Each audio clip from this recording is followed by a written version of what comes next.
एटमी बम और एटमी मिसाइल तैयार, शुमाली कोरिया किसी सूरत पीछे नहीं हटेगा। किम जोंग ऑन ने एक बड़ी धमकी दी है अमेरिका को। इस सारी सूरत के बारे में आमिर रज़ा से बात करते हैं। आमिर भाई, एक बड़ा बयान किम जोंग ऑन की जानिब से आया है, इस बयान के बारे में हमारे नाज़रीन को भी बताइएगा और ये भी बताइएगा कि जो उन्होंने बात की है एटमी हथियारों की, वो क्या किसी जंग की तरफ जा रही है?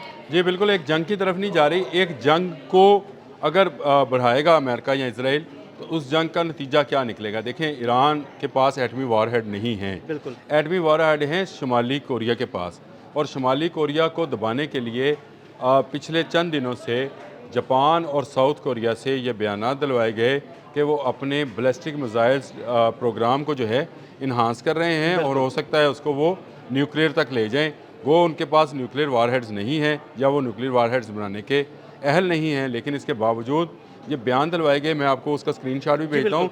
ये सारा ड्रामा था शुमाली कोरिया को दबाने के लिए, लेकिन शुमाली कोरिया ने कहा कि अगर ईरान के ख़िलाफ़ आप एटमी हथियार इस्तेमाल करेंगे तो फिर अमेरिका और इसराइल भी नहीं बचेंगे। यानी ये बात बिल्कुल तय है कि एक दोस्त की तरह से किम जोंग जो हैं ईरान के हक़ में सामने आए हैं। ये उनका बड़ा बयान और है। ये बड़ा बयान भी है और बड़ी हिकमत अमली भी है।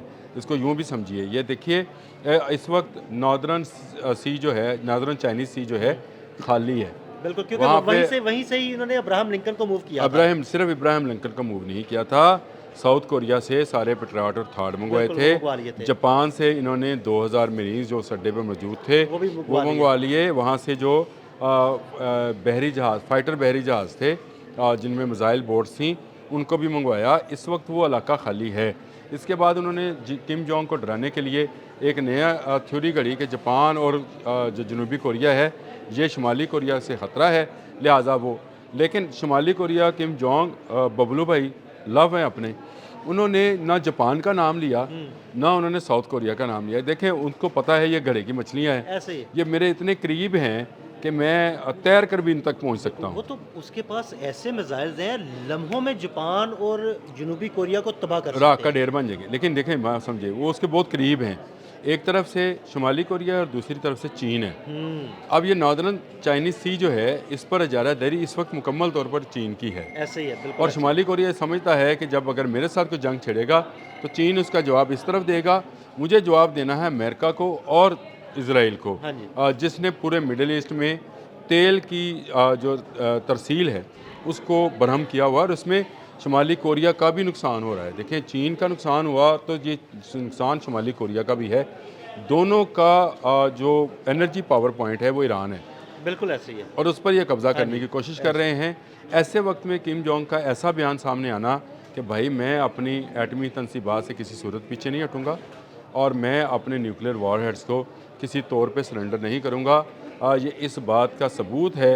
अब आपको याद आएगा तुलसी गबार्ड याद आई आपको? उसने कहा जी रशिया, चाइना और शुमाली कोरिया जो है ये ICBMs बना रहे हैं, इंटरकॉन्टिनेंटल बैलिस्टिक मिसाइल बना चुके हैं जो कि एटमी वारहेड ले जाने की। ये उसने, तुलसी ने गलत नहीं कहा था इन तीनों मुल्कों के मुतल्लिक। ये तीनों मुल्क जो हैं वो तैयार बैठे हैं कि अगर ईरान के ख़िलाफ़ कोई भी न्यूक्लियर जो है कोशिश की गई। देखें, न्यूक्लियर से मुराद अब आप वो हिरोशिमा नागासाकी ना लिया कीजिए। बहुत ही जदीद टेक्नोलॉजी के साथ महदूद पैमाने के न्यूक्लियर बॉम्ब जो है ना, वो भी स्ट्रेटेजिकल न्यूक्लियर वॉरहेड्स उनको बोला जाता है। 100, 200, 300 किलोमीटर। इसमें जो मुल्क शामिल है, अल्हम्दुलिल्लाह मेरा पाकिस्तान भी शामिल है। दुनिया के चंद ममालिक हैं जिनके पास ये स्ट्रेटेजिकल न्यूक्लियर वॉरहेड्स हैं, छोटे वॉरहेड्स हैं, जिनमें पाकिस्तान भी शामिल है, अमेरिका भी शामिल है, रशिया भी शामिल है। और ये वॉरहेड्स जो हैं ये महदूद पैमाने पर कर सकते हैं। अगर ईरान पर ये महदूद पैमाने का वॉरहेड भी इस्तेमाल हुआ तो शुमाली कोरिया के पास महदूद पैमाने का वारहेड नहीं है। मैं आपको ये बताना चाह रहा था। मतलब है कि वो जो अगर उसके पास जो वारहेड्स हैं वो बड़े साइज के हैं और वो बड़ी तबाही लाने वाले हैं। यानी अगर उसने कोई भी ऐसा वारहेड जो है वो अमेरिका या इसराइल पर मारा तो बड़े पैमाने पर तबाही होगी। देखें, ये फिर एक ऐसी जंग होगी जो शायद पूरी दुनिया से ना संभाली जाए। प्यूटन का वो बयान कि ये अगर एटमी जंग हुई और थर्ड वर्ल्ड वार हुई तो ये फिर दुनिया रहेगी नहीं बाकी। इसने यूरोपियन यूनियन को ये बात कही थी कि इसको रोको, अगर ये ना रुका तो ये थर्ड वर्ल्ड वार तक जाएगा और थर्ड वर्ल्ड वार जो है एटमी वार होगी। फिर इसको कोई रोक नहीं पाएगा। तो रोक क्यों नहीं पाएगा? देखें, एक तरफ से शुमाली कोरिया के पास ICBM हैं, दूसरी तरफ रशिया के पास ICBM हैं, और हमारी जो इतलात हैं, जिस पर मैंने एक व्लॉग भी किया था, आपके साथ ही किया था शायद, उसमें मैंने बताया था कि ईरान ने भी ICBM का तजर्बा किया है, तजर्बा किया साइबेरिया में फेंका था। अब अगर ये बात है तो फिर ईरान के पास भी इतना यूरेनियम मौजूद है जिससे 10 एटम बम बनाए जा सकते हैं, यानी एटमी वॉरहेड्स बनाए जा सकते हैं। अब ये वो सूरत हाल है जो कि मेरा ख्याल है कि अमेरिका को इसमें से निकलना पड़ेगा। बबलू भाई की सॉरी किम जोंग की, बड़ा अच्छा वर्ड हमारे यहाँ पर अवाम उसे बबलू भाई कहते हैं। और किम जोंग जो हैं उनका ये बयान बड़े मौके पर आया है और बड़ी ही ज़बरदस्त। ये देखें, अगर एटमी जंग को रोकना है तो एटम ही दिखाना पड़ेगा। जी बिल्कुल, वरना तो लोग चढ़ाई कर देंगे। देखें, अगर आपके पास एटमी धमाका ना किया होता आपने, तो आज इंडिया आप पर हावी होता, क्योंकि वो कर चुका हुआ था। हमने कर दिया एटमी धमाके, तो उसके बाद अब पूरी दुनिया की नज़रें पाकिस्तान और इंडिया पर हैं कि यार इनकी जंग जो है कहीं एटमी जंग में तब्दील ना हो जाए।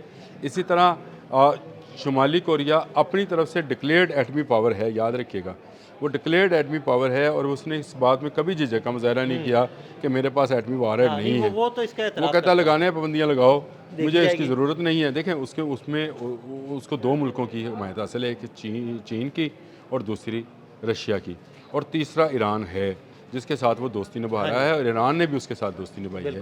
तो इसका मतलब ये हुआ कि ये एक अलग से ब्लॉक जो है मौजूद है, और ये ब्लॉक इतना मुतहद है कि एक पर जो भी हमला जो है एटमी हमला हुआ तो ये तीनों मुल्क मिलकर जो है उस एटमी हमले का जवाब देंगे। भाई बबलू भाई के इस बयान से मैंने जो एज्यूम किया ना, उसका मतलब सीधा सीधा यह है कि भाई मैं ईरान के साथ खड़ा हूँ, कोई कुछ कर सकता है तो करके दिखाए। देखें, ईरान के साथ भी खड़ा है, दूसरा वो अपने साथ भी खड़ा है। आपने दिल साहब पिछले दिनों ये बयान देखा होगा जो कहा गया था कि ईरान के बाद, मैंने आपको वो स्टोरी सच मैंने भेजी भी हुई है कि ईरान के बाद शुमाली कोरिया की बारी है। ये अमेरिकन थिंक टैंक्स जो हैं वो ये कह रहे थे कि ईरान फतह करने के बाद, जो कि उनका ख्वाब ही रह गया, ईरान फतह करने के बाद हमारा अगला हदफ जो है शुमाली कोरिया होगा और फिर हम शुमाली कोरिया पर चढ़ाई करेंगे। लेकिन उसी दिन, जिस दिन ये बयान आया, उसी दिन बबलू भाई ने 10 मिसाइल जो हैं नए, उनका तजर्बा किया। कहाँ पे?